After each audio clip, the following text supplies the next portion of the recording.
Hello everyone. In the prior recording, I showed you how to navigate to the first major quest, I guess you can say, the portion of the Subnautica story. Now I'm going to show you how to get to the next part. You'll notice that I've reset myself, and I'm facing the skeleton I talked about last time. Now, I followed the right-hand wall from the entrance of the Lost River. Then I came down the acid waterfall and landed down here. I see that. In the last recording, we went left. Now we're going to go right. This is going to be a very long walk, and I am not editing any of it. So, be prepared for that. So, pointing right, we're going to stay right, and you'll notice all of this over here. You won't have this beacon unless you decide to craft one, but pointing right, we'll drop down here. You'll notice this is like a tree alcove of some sort, I guess you could call it. So we're going to stay right, jumping from one small chunk of seafloor bed to the other.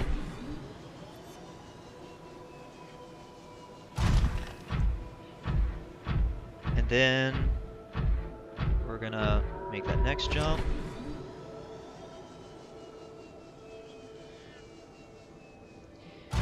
Okay, while I'm walking there, because we're gonna be falling right, I'm gonna tell you why I'm making guides for this route. It's the route that I know the prawn can get back from. I've tried other routes and I didn't see an easy solution to get back. I want to make this as easy on you all as possible. Okay, so anyways, we just passed that big chunk of rock after following the right wall. So we're going to go around it. I've jumped to this piece of land. And now we're going to transition to following the left wall. We're going to follow this left wall until we hit this strip of land down here. And we're going to go forward. Notice my depth meter again. Now, the Seamoth has a maximum depth of 900 meters fully upgraded. The prawn's base depth meter is 900. Fully upgraded, 1700. You'll see that because it's in yellow. Anyways, so we follow that strip of land I was just talking about. We're going to come here, and you'll notice that there's this somewhat stairwell, I guess you can call it. And we're just going to follow it around, keeping on this very ledge, and then you'll notice that there's this waterfall right here. If you see that waterfall, drop down.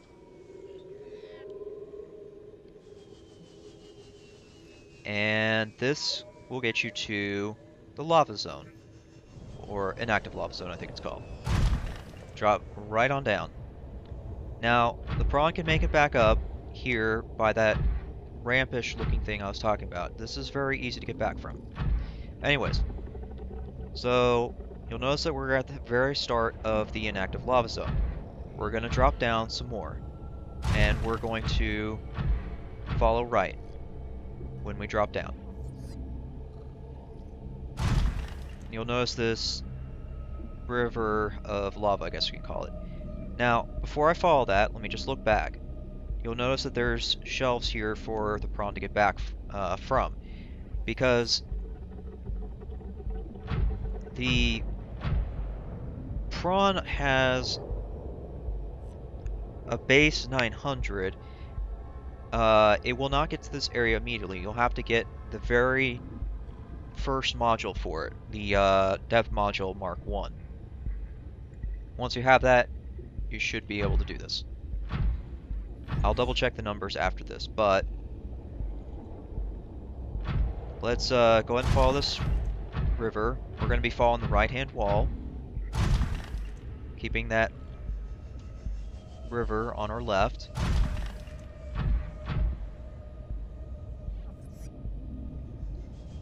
Keeping to the right still, noticing the mushrooms. We're just gonna stay on this little shelf that I'm walking on. I can still see the river down below me. Still hugging that right wall. And then I run into the end of this ledge, so we're gonna jump to the next one. Continuing to stay on the right-hand wall.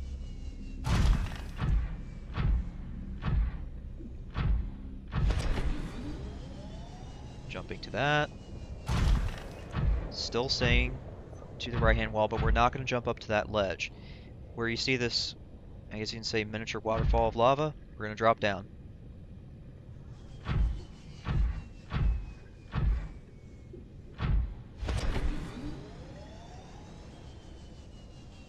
And then we're going to go forward, keeping to the right, to, here. Oh, actually, I was checking while I was walking. I forgot that I wrote notes. So, the Mark 1 module, the very first module you make for this prawn suit, it's got a depth rating of 1,300 meters. So you're completely safe in here. I hear something, I just don't know what it is. Anyways, sticking right, sticking to the shelf.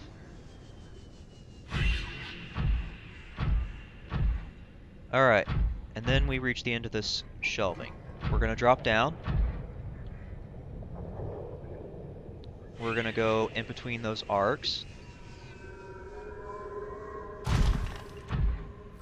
You'll notice there's a ton of resources for you to harvest. Make note of that blue crystal. You will need this to upgrade to the second depth module for this vehicle. And when you see any kind of large mineral formation like this one, the ones that we've been passing, you can only harvest these using the mineral cutter arm attachment, which you will see is my left arm. My right arm's the grappling. Anyways, continuing on, going into this arc. We're going to go over here, going straight.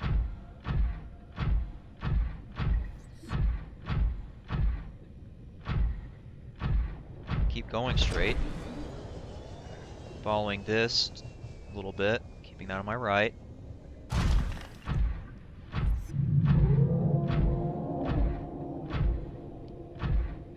Keep going. And then finally, you run into this major hole. Go in and put a beacon at this hole. You will not want to go down there yet. That leads to a story a bit after the one that my recording started from. So once you make a beacon here, to let you know that you need to come down here, going the same route that we just went through, you're going to want to point yourself left. You're going to want to point yourself left in such a direction that you have these two pillar-looking things right in front of you. You're going to go in between them, keeping to the edge of this hole. Keep going. Jump up. Within just a few meters of walking, you'll see this step, I guess you can call it. Well, to me it looks like a step because what I see there is a way for my prawn to get up. So, I'm going to go over there. Oh, great, and there's one of the hostile creatures of this zone. We're just going to ignore it for right now. We're going to keep up these shelves and go as fast as we can to avoid taking damage. Keep going up. Now, you'll know you've gone in the right direction if you see these two pillars of light. Make a beacon here. The reason you want to make a beacon here is because you're going to be coming back out the same direction. So what you're going to do is go down here in this hole and immediately see that there is a bunch of lava. Kind of hug the left wall to avoid stepping on that. So hugging the left wall. Oh, there's something else attacking me. Won't worry about it right now. Or actually, never mind, I will, because it's going to be constant. Yeah, you'll notice that there's going to be that thing that wants to aggro you. So anyways, hugging left wall, you'll see this small pathway, I guess you can call it. Walkway, I guess is another word for it. And you're just going to follow around. Because you'll notice it kind of circles around. And so once you get to the end of it, you'll notice this green block. Now, this is where it's going to get tough. Because you're going to have to make a pretty far jump. And if you do not have the prawn jetpack upgrade, make use of that technique I was talking about in the last one. So we're going to go in here, using all my fuel to get to this grappling thing, I guess you could call it. No. You can go away, Mr. Fish. So I've landed on the leftmost anchor grapple thing that I saw when I first came out. I'm going to immediately make a jump to the next one.